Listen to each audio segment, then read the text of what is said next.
There's been a negative overreaction to this film for months, just like a few other movies we've seen recently. But now is the time we can really judge the Odyssey. Are the racist, incel bigots right? Let's talk about this film, an adaptation of Homer's ancient Greek epic. So what is this film like as a Christopher Nolan film? But more importantly, what is this film like, well, as a film? First, let's talk technical achievement. But let's talk about that technical achievement. Let's talk about that technical achievement elsewhere, because it is busy round here. The opening weekend of a huge movie like The Odyssey has caused the car park to be extremely full. So let's go and let's talk about The Odyssey. Christopher Nolan is very good at spectacle. He's really good at making a film that can give you that awesome experience. It is definitely one of those films that is, without shadow of a doubt, incredible to look at. And I think a technical achievement is definitely a good reason to go and see a Christopher Nolan film, especially in a cinema. And the thing about The Odyssey is, well, I think it's probably the first, because this is going to happen again, but it's the first movie that's been filmed entirely in IMAX. IMAX film as well. And that's important because IMAX is a very tricky format to make stuff in. Tricky meaning it's cumbersome, volatile, it's just a nightmare. It's a nightmare to make something in IMAX. If we think back to The Dark Knight, which is the second of his Batman trilogy, then this is where we begin this, I suppose, love affair with IMAX. Some sequences of that movie were shot in a format called 70mm. It uses gigantic film frames that literally kind of dwarf any other filming medium that's ever existed before. And, couple that with the fact that a film like The Dark Knight is extremely good. I mean, it's a fantastic movie. It absolutely rebuilt that whole superhero thing into something that wasn't just comic book stuff. It was like something we can take seriously, something we can invest in as not only a lover of film, but also as a lover of story and a lover of the power of storytelling. If you think about a movie like Tenet, now I didn't really get on with Tenet, but the concept of Tenet itself, of what it is and what it's trying to do as a movie, I mean, it's pretty incredible. It's pretty special, in fact. Doing everything in reverse and then doing everything forwards, but kind of doing it all at the same time. I mean, oh my God. And the fact that it was a pretty massive success is also something which is quite astonishing. And if we think about those kind of achievements, that is what Christopher Nolan is all about. He comes up with a concept, he builds a movie around that concept and that idea. But if we talk about IMAX for a second, I think the IMAX film itself, it gives a movie a sort of texture that it doesn't look like anything else. It looks unique, but at the same time, it looks absolutely stunning. It lends itself 100% to being seen on the big screen. I mean, it absolutely does. You have to see this film on a cinema screen. You really do. This is my initial reaction to The Odyssey. And I mean, I am overwhelmed by it, really. There are loads of things to talk about, and there are loads of things to get to the bottom of here. The thing that sticks out the most about it initially right now is definitely that IMAX 70mm thing. And it doesn't look like anything I've ever seen in a cinema before. It looks like something unique, something of its own. And really, it gives it a texture that is very similar to those epic films that existed in the 1950s and 60s. Huge Hollywood spectacles that were shot on Ultra Panavision 70 and that were shot in Cinerama, and they were shot on large format mediums, back in the day, back then. I think The Odyssey is the modern equivalent of that. I think The Odyssey has done it. I mean, it's the first film to do it, to film entirely on IMAX. That's it. And like I say, that's what gives it a unique look and texture. It's not recreated by color correction or filters or anything like that in post-production. The way this looks has been created on set, has been captured in camera for real. Even like the darkest scenes in this film, you can peer into the darkness. You can see that beauty right there. It's just astonishing. There are loads of scenes in this film that are lit with firelight and or candlelight. The flickers going on that you get from, a flame. I don't know, it's just that colour, that warm colour and that deep, dark black background. It's just astonishing to look at. And in those dark scenes, there's definitely no concern about not being able to see anything. because some movies recently have been so dark, you can't make out what's going on. But this, the Odyssey, is fine. Absolutely fine. You don't need to watch it in the full IMAX 70mm presentation to appreciate that texture and to appreciate that thing as well, because I know it's kind of difficult to get a ticket to go and see it in that format. It's very, very difficult. I did a video previously that highlights the difference between all the IMAX versions that you can see of this movie. Check it out for sure, definitely check it out. But I think you'll find that if you do try and book a ticket for any IMAX showing, doesn't matter which one it is, the digital version, the film version, whatever, I think it's going to be difficult to get a ticket there. So if you can't see it in IMAX, then all of that texture and all of that beauty transfers perfectly into the non-IMAX version. The only difference is, in a regular cinema, this film is in CinemaScope. It's not in the, the sort of open matte format that you get in IMAX or in a large format presentation. But that's okay, because the film has been made, like a lot of films are now, to work in both types of cinema. The Odyssey is something to behold visually. Christopher Nolan has definitely upped his game here. He's upped his game on the mechanical aspect of filmmaking. He's one of those directors, and there are a few, that can think of a concept and build an entire movie around that concept. And in this case, he's adapted a story. Well, a very ancient story, to be honest. He's built the Odyssey around that story. That is what he's done. It's an adaptation. Now, I haven't read the Odyssey. I'm not familiar with it, really, not that much. The stuff that I looked into before I went to see this gave me a couple of indications as what it's all about and how important it is as a piece of literature. The stuff that comes into the movie is the message that it gives. In this day and age, the message is supposed to be something negative. But actually, the message is very necessary. We'll talk about that later on. Christopher Nolan, he's able to make the biggest Hollywood studios kind of just do what he wants. I know he left Warner because Warner were like, well, you should release your stuff at home, Everyone wants to see a big IMAX film at home, don't they? Yeah. So he said to them, Warner, nah.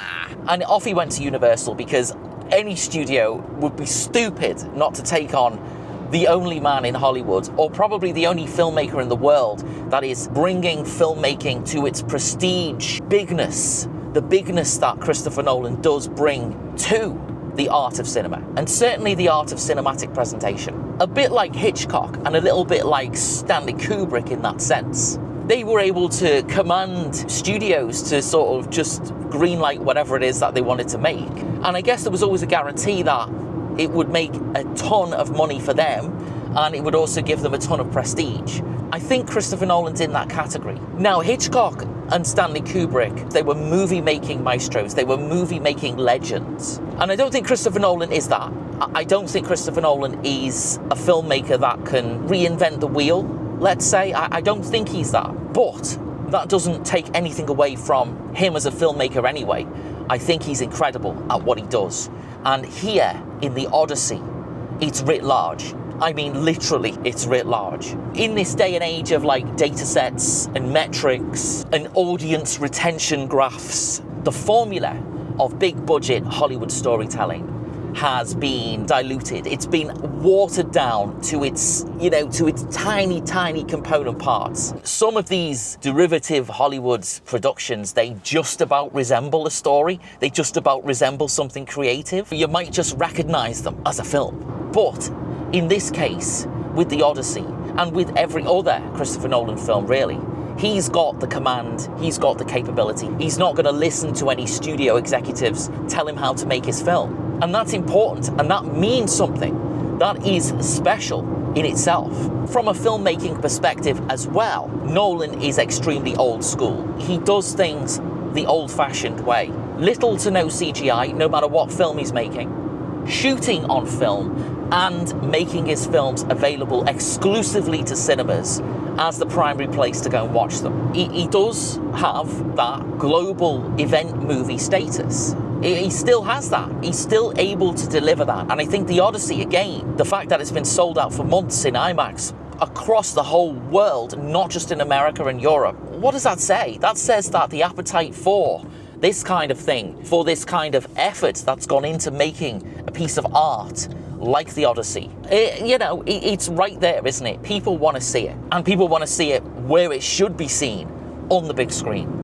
So from the way I've described it so far, I do think the Odyssey is like one of those old school Hollywood classics. I think it's got that look to it. It has that texture that fits in perfectly with that style. Just the way that IMAX film captures light. I mean, it's just beautiful. It doesn't matter what format you see it in. It still looks as gorgeous in any of them.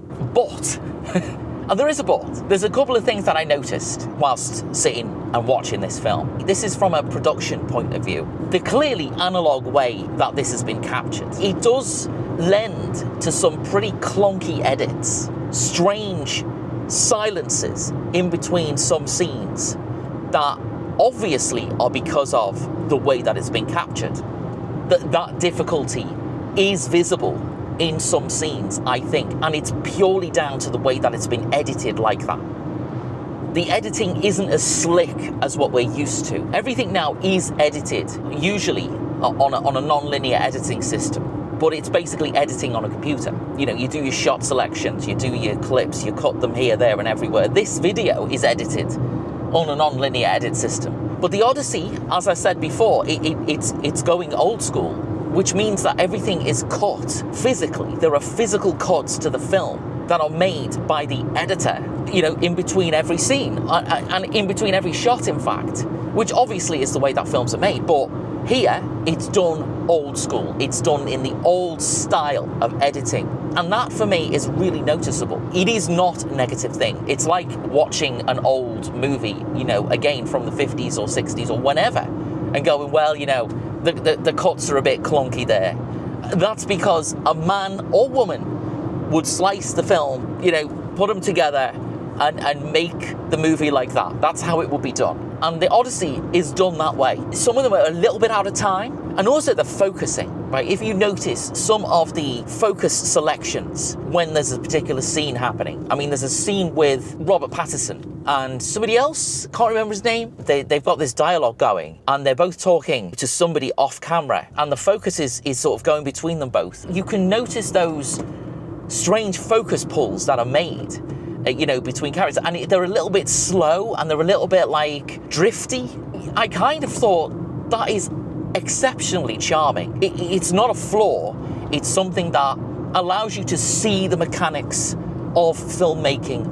The cameras that this is filmed on, they develop these cameras to be really quiet. They're the film IMAX cameras, very, very noisy.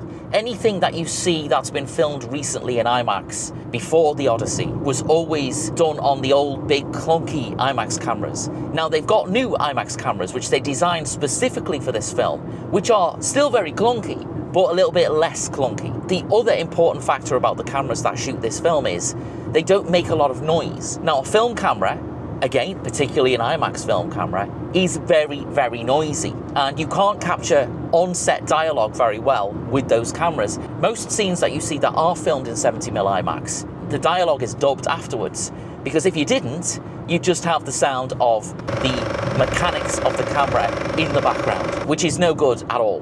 Well, I say in the background, it would probably actually be enveloping what anyone's saying. The film cameras that are recording everything that's happening in the Odyssey, in each scene, they're only able to hold a maximum of 3 minutes of film. 3 minutes, right? If you think about somebody setting up a scene, right? Somebody shouting action, and the action starting, and then, the scene playing out and all of that kind of thing. Somebody shouting cut, and then everyone sort of doing another take, blah, blah, blah.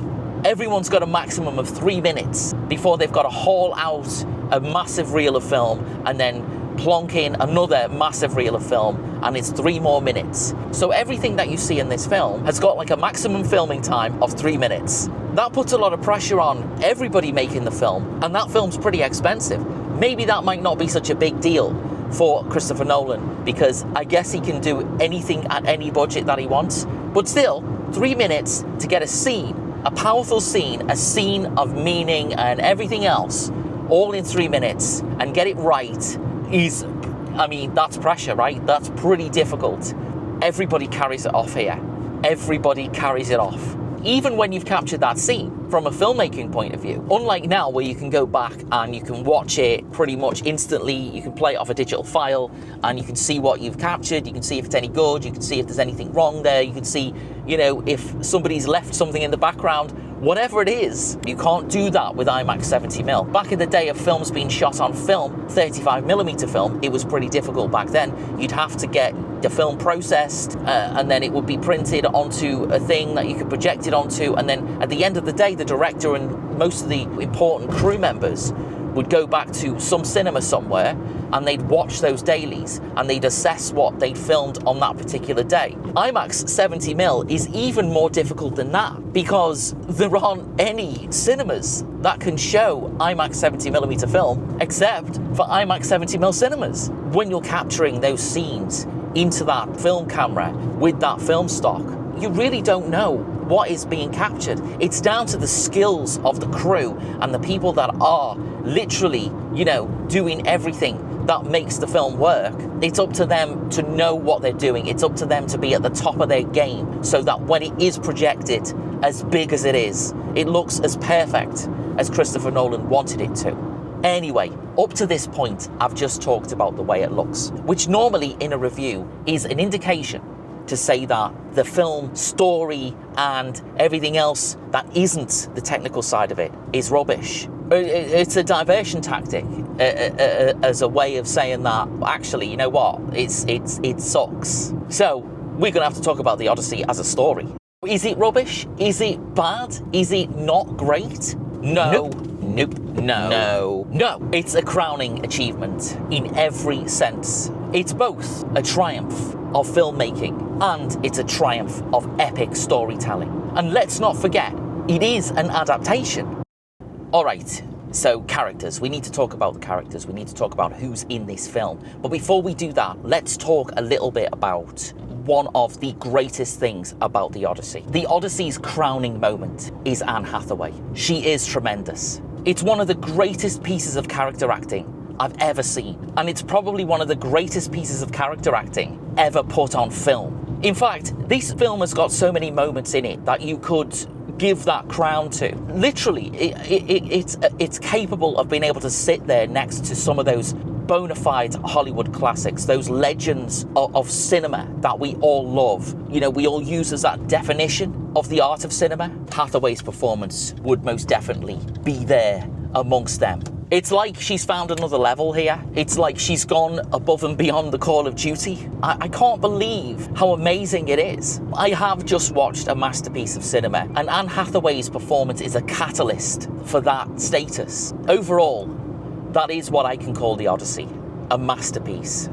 And that negativity that has existed before this film's even been released, before this film has even been played in a cinema, those negative reviews that came out months and months before this film was released, they can all just go eat shite. The Odyssey is pure cinema. From a director that understands narrative, that understands spectacle, that understands his art, and crucially knows how to put on a huge show. This is what event cinema was invented for, this experience. All right, let's put a momentary downer on it all, shall we? Let's go there. Let's poo-poo my own party. The Nolan Pulse. What is that? What am I talking about? What the hell is he going on about? Kind of like that clunky film editing thing that I talked about as well.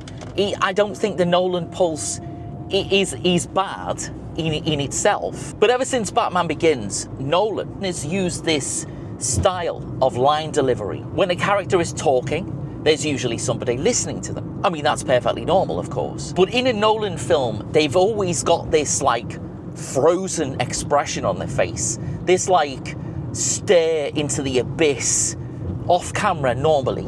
It's a sort of monologue technique, and every line of dialogue in the Odyssey is spoken like this. Tenet was exactly the same.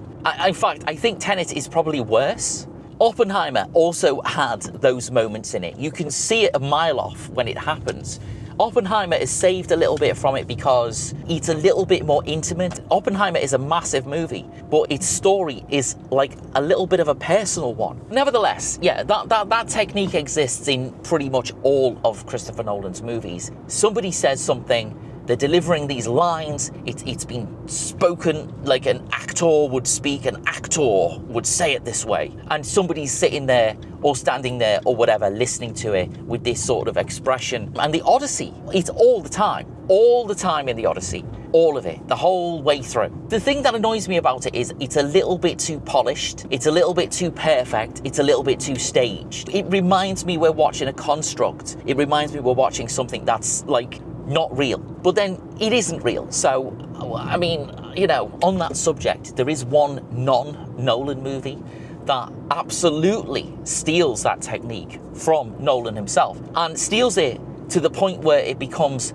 absolutely absurd. Mission Impossible Dead Reckoning Part 2. And it robs that technique from Nolan. It uses it turned up to 11. It's absolutely, the whole thing is like, it's done that way. It ruins the movie. I'll give you an example, right? Batman Begins. Amazing film. It's great.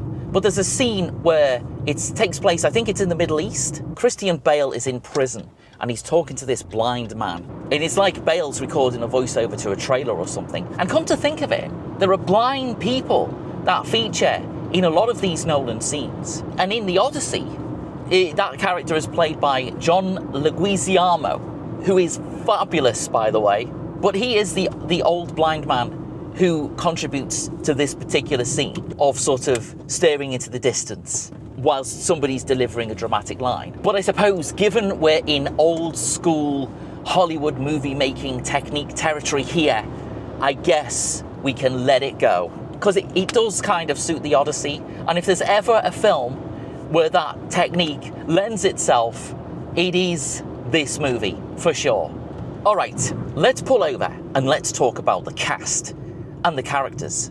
I already mentioned Anne Hathaway before, and like, she is astonishing. She is incredible, but she's not the only one. With the Odyssey, you've got a modern ensemble cast, and they absolutely show up. They understood the assignment, and they brought their A game to this. Some of the best modern American actors are here. And first of them is our lead, Matt Damon. He plays Odysseus.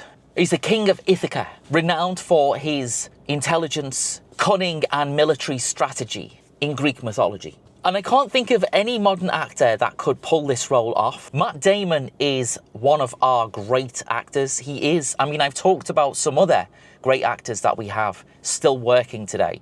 But Matt Damon is basically of that age, and he's of that status where I think he could pull off a character like Odysseus perfectly, and he does. He earns the crown, essentially. And every element, every word that he says, everything that he does embodies the spirit of that particular guy, of Odysseus himself. The history of the character and the history of the story of the Odyssey, it doesn't matter whether it's real or not. You've got to bring it to this particular performance. And Matt Damon does. Matt Damon owns the role. Matt Damon, he's incredible. I think he's great. He's great in this. To prepare for the role, extensive training was done to achieve the physique that he has. But obviously, he's playing a Greek king. And oh my God, the beard. A beard like you'd expect him to have, playing a character like this. Shout out to the beard. And it's real as well. He did grow that beard. He refused to have the fancy false beard. So good for him in the natural facial hair department. Congratulations. And Tom Holland plays his son, Telemachus. He's the Prince of Ithaca throughout the whole film. He's never really met his dad before. A lot of the film is balanced between him trying to find his father and also trying to keep the wolves at bay, the scumbags that are infesting the castle where him and his mum live. The suitors, let's call them. And again, that brings us to Anne Hathaway. She plays Penelope, Odysseus' wife, and Telemachus' mum.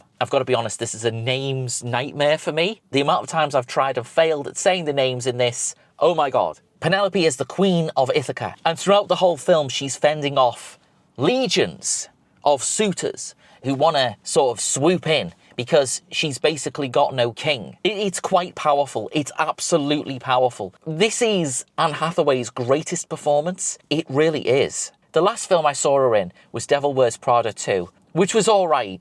But if you're talking about yin and yang as a performance, what the hell? Unbelievable in this movie. She plays Penelope. Amazing. But close behind, in terms of acting and in terms of being great in this movie, is Robert Pattinson. He plays Antinous. He's one of the suitors that hangs around the palace that wants to marry Penelope, that wants to take the throne. Because, you know, Odysseus is gone. He's been gone for a long time. The throne has been vacant for a long time.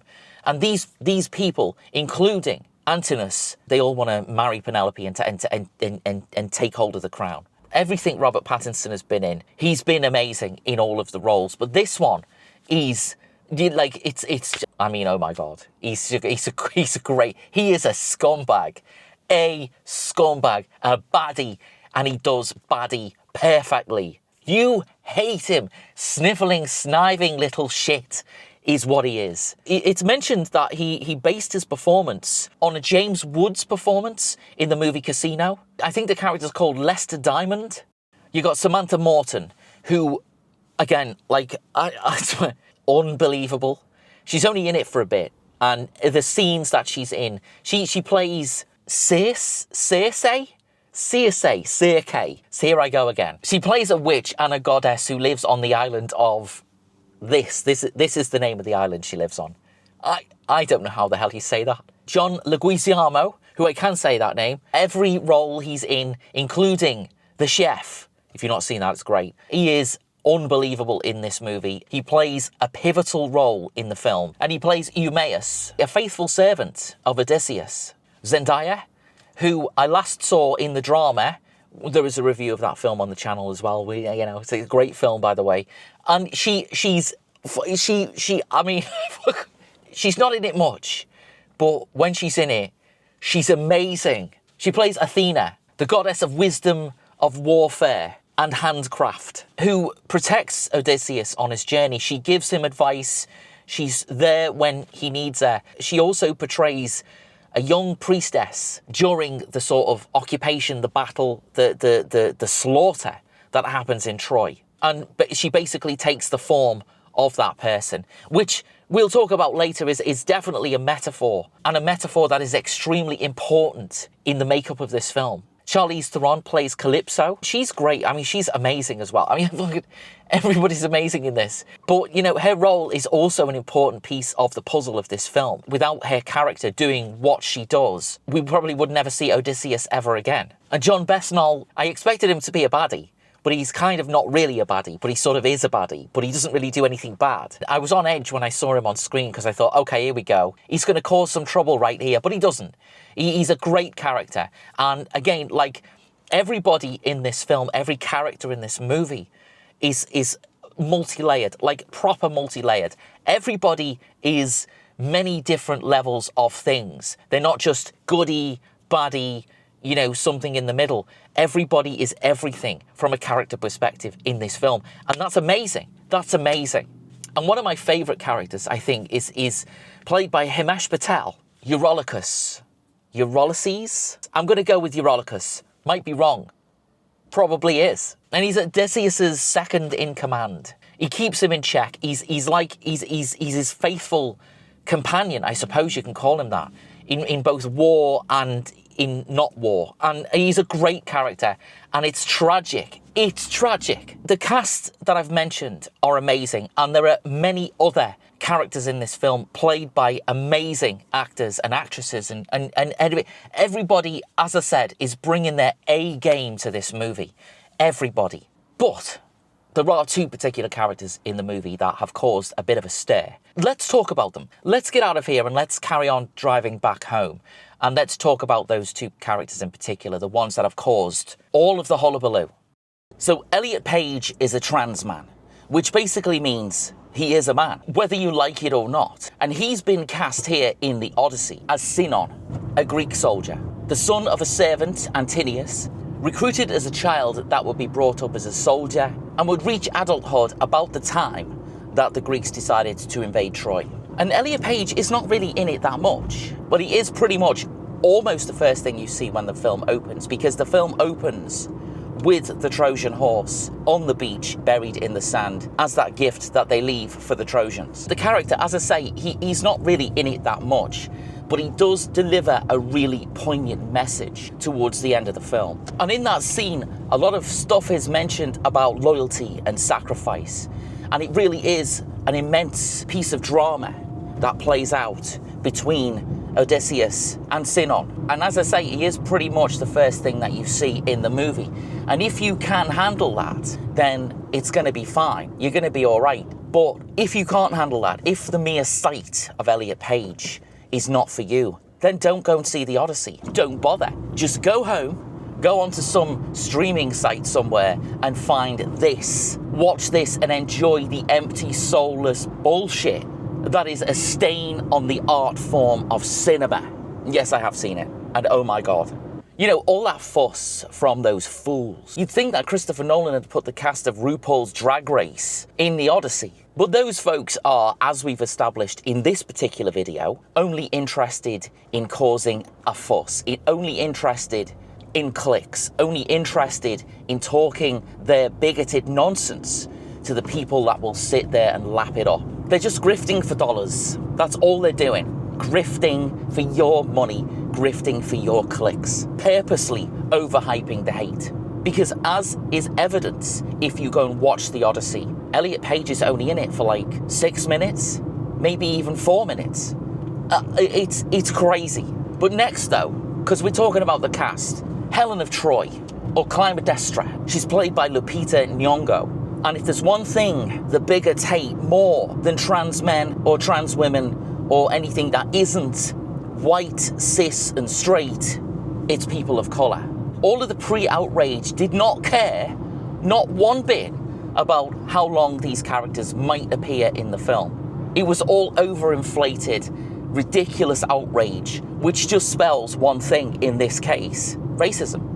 Racism is as pure and simple as what it is. Lupita Nyong'o is not in the film that much, but the scenes that she is in highlight exactly why she is one of the greatest actresses working today. She's utterly amazing in this. The small time that we see her on screen, she basically steals the show from everybody else. Amazing stuff. She plays two characters. Both of them are different, but both of them are the same. And it's quite something. I do wish she was in it a little bit more, to be honest with you, because you can see that there's probably some scenes on that cutting room floor that feature a bit more of her character. She's amazing as both characters. She is dark-skinned, so any criticism of her being cast in this particular film is 100% pure racism. End of story. It's old school bullshit racism. And these people have got form for that. They do. The story, you know, the story's a mythical tale. It didn't really happen. It is made up. It's a work of fiction. So the argument about historical accuracy is irrelevant. It's completely irrelevant. It could be argued that black people would not have been in those areas of the world during the time or the era that this film is set. Well, ladies and gentlemen, let me let you in on a secret here. Neither would white Americans.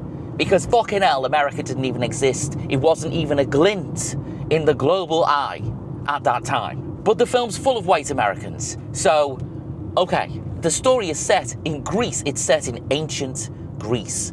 No Americans. But then I suppose some of those moron Americans think that Jesus was white. What the fuck? But it is really easy to dissect the argument that these people put forward. It's so simple to just pull it to pieces. It can't stand up to scrutiny at all, because it comes from a place of absolute hollowness, and it comes from a place of fake outrage, because that's what it is. And it's as hollow as it is predictable. You know, I keep hearing about this movie Troy. I keep hearing about the fact that this person is Helen of Troy in that film, and look at the colour of her skin. There you go. But what people fail to realise, or fail to remember, is that Troy, as a movie, is utter shit. You know, Diane Kruger's performance in that film's alright, but it isn't a great film at all. It's not even close. it's completely irrelevant next to something like the Odyssey. So, I'll just say this, right? All of the fuss, all of the nonsense, all of the whining and moaning and just headache-inducing bullshit that these people have been talking about for months is, well, it's irrelevant, completely irrelevant. The performances of Elliot Page and Lupita Nyong'o are standout in this film, even though they're very, very, very small parts. Okay, so we've pulled over to talk about Christopher Nolan, the director. His entire career is full of solid, interesting films that do have a similar feel to them. And the list isn't crazy long either. But we need to go back to 1998 to find out where it all began. His first movie is called Following. It's not called The Following, it's called Following. And it's a little bit of an experimental movie.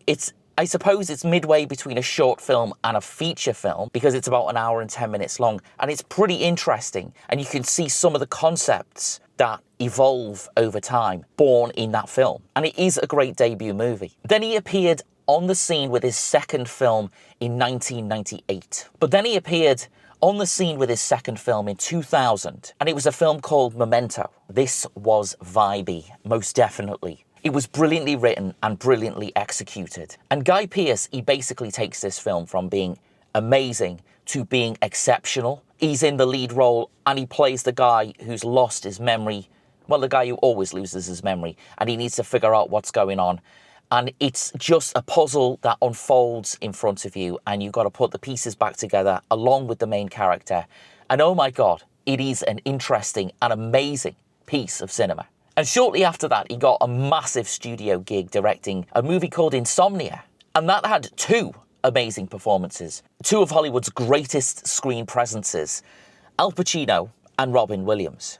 And it's set in an Alaskan town where it's daytime for 24 hours a day. And that is a way to allow the character that Al Pacino plays to have this problem. He can't get to sleep. He's getting driven crazy by the fact that he can't get any shut-eye whatsoever on this assignment, coupled with the fact that he's bringing with him a load of baggage from his previous assignment in Los Angeles. And you've got the makings of a really interesting movie that goes up and down with the way you feel about the main character. And also it goes up and down with the motivations of what we'd call a traditional hero. Robin Williams is so fantastic. I mean, Robin Williams played bad guys exceptionally well, and that's because he was such a great good guy in real life. But this is the only movie where Nolan was not the writer and director. He was just the director of this film. I guess the style that he brings to it is definitely something you can see, again, born in this film, but carried on to later films. It does look Nolan-y, and that is also a great thing too.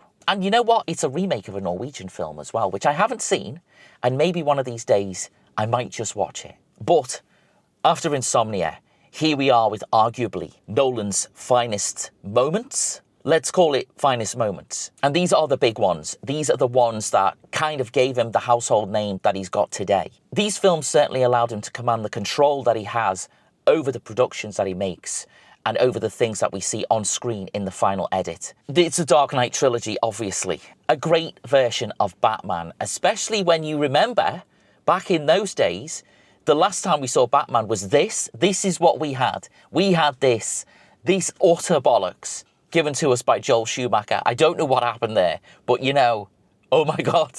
I did recently watch the Dark Knight trilogy, and I tried to get all cynical about it. I put them on, and I obviously started with Batman Begins, and I'm like, right, I'm going to find something that annoys me about these films. I don't know why I wanted to do that. Maybe I just wanted to feel adequate for a change. I don't know. But my attempt at being cynical about the Dark Knight trilogy, it didn't happen. Because the Dark Knight trilogy is utterly fantastic from start to finish. With the highlight, of course, being The Dark Knight. The Dark Knight is a standalone masterpiece amongst a really great trilogy, especially Heath Ledger. I mean, people go on about it, but I mean, the Heath Ledger performance is utterly amazing. It is truly something else. But in between that trilogy, he did make a couple of other films as well. He made The Prestige, which is also a fairly interesting film about magicians. It stars Christian Bale, again, Batman at the time, and it stars Hugh Jackman. It's a movie basically about obsession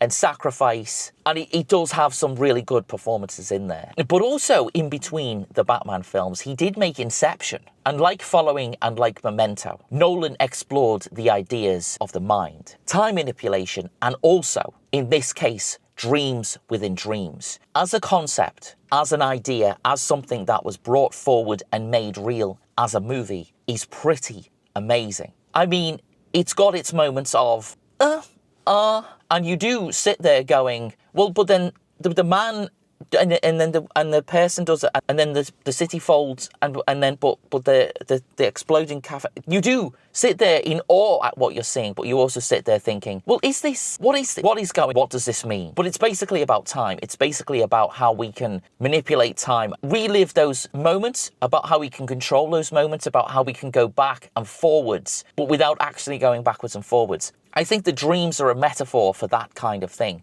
which is brought forwards to its fullest potential. I guess I'm trying to say parallel universes. And it wasn't just the amazing concept of Inception that made it special. It was the fact that Christopher Nolan expected the audience to think, to have an experience beyond just sitting there and looking at explosions and gunshots and God knows what else. He wanted the audience to think about what they were seeing, and he painted it as this blockbuster. This concept was delivered as a major Hollywood studio film, and I can't believe the fact that it worked, and I can't believe that he got away with it, and he pulled it off. It is an impressive piece of cinema. I do thank God that Nolan raised the intellectual bar in Hollywood even slightly. He did it with Inception.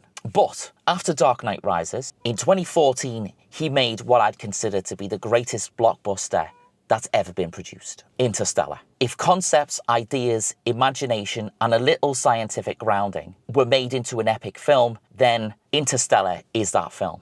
He took his inspiration from the visuals of Stanley Kubrick, 2001: A Space Odyssey, the sort of used future look of Blade Runner, and the harshness of space travel from movies like The Right Stuff. And it's a rare moment for Nolan, where the idea of human connection is the anchor to the film. And it's a human connection that spans different dimensions, put at the forefront of this idea. And damn it, what a movie. I've ranked Interstellar versus Inception as my favourite Nolan films. They both wrestle each other for that top spot every now and then. I watch Inception and it's like, yep, this is the one. And then I watch Interstellar and I'm like, no.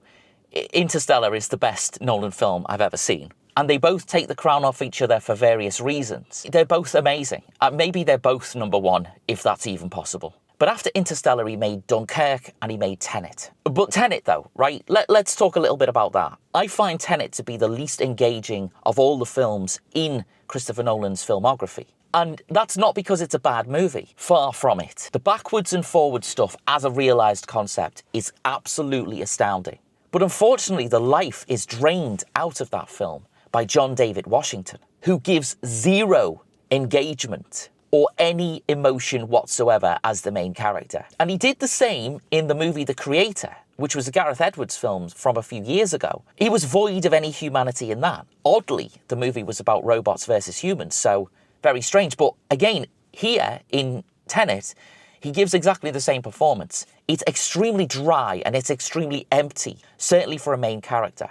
And it did spoil my engagement with Tenet completely, which is a real shame. Incidentally, Washington is amazing in a movie called Black Klansman, so I don't know what happened in Tenet to make him have no personality whatsoever. But anyway, then after Tenet came Oppenheimer. And Oppenheimer is a Nolan movie that mostly resembles the Odyssey, mostly in its execution. Obviously, they're set in completely different universes. Yep, I know that. But they've both got the same feel about them. And they're both about central characters more than they are about concepts. They still play with time and linearity, but are 100% grounded in the reality of the lead character. Combine that stuff with the Nolan style of filmmaking, and it makes an utterly engaging couple of movies. So there you go.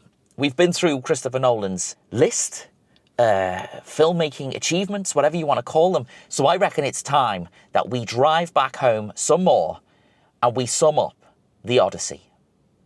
So a couple of weeks ago, I went to see 2001: A Space Odyssey on the big screen. And I felt it to be a privilege, to be honest with you, because I'd seen 2001: A Space Odyssey, well, quite a while back, probably like 10 or 15 years ago. And I'd never seen it before that point. And I didn't really like it. I did not really like it, I'll be honest with you. I wasn't a huge fan of 2001: A Space Odyssey.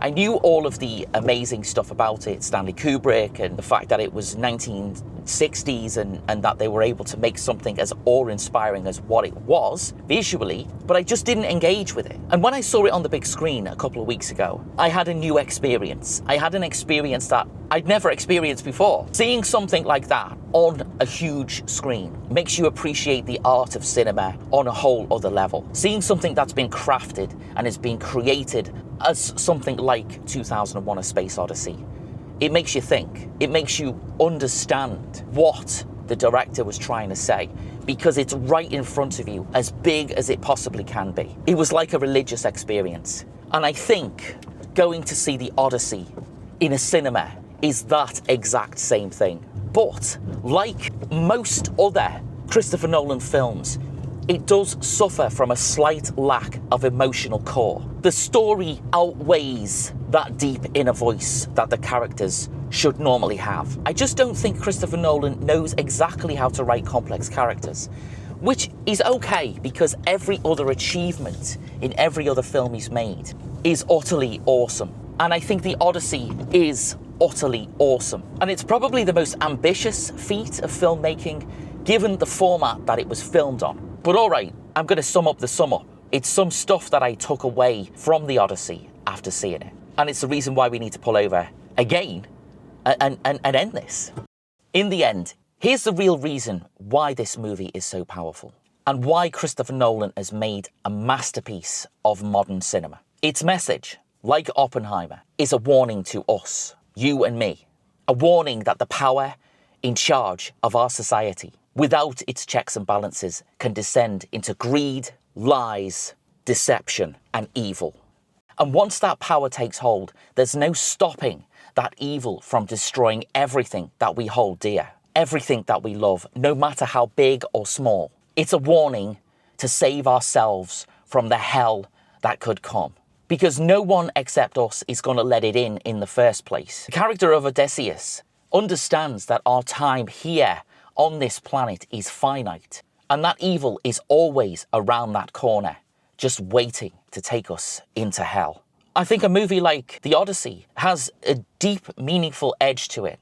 It's something that you can look at as a story, as a metaphor for what needs to happen, about what we need to do moving forwards as a society and as individuals. The same way that Odysseus learns his lesson, but he learns his lesson the hardest way that you could learn a lesson. And that's what's going to happen to us if we're not careful, if we don't put a stop to those forces of evil that would take over everything that we hold dear. It's just a matter of time, right? But anyway, thank you for joining me right here on the Film Podcast. Put simply, The Odyssey is an amazing film, and it needs to be absorbed on a cinema screen, and on the biggest cinema screen possible, preferably with an audio system that can cope with that massive sound mix, particularly in the bass department. Anyway, more reviews are on the way. Stay tuned to the channel. And in the meantime, take care of yourselves. And thank you for watching the Film Podcast. Oh, time to go home, I think.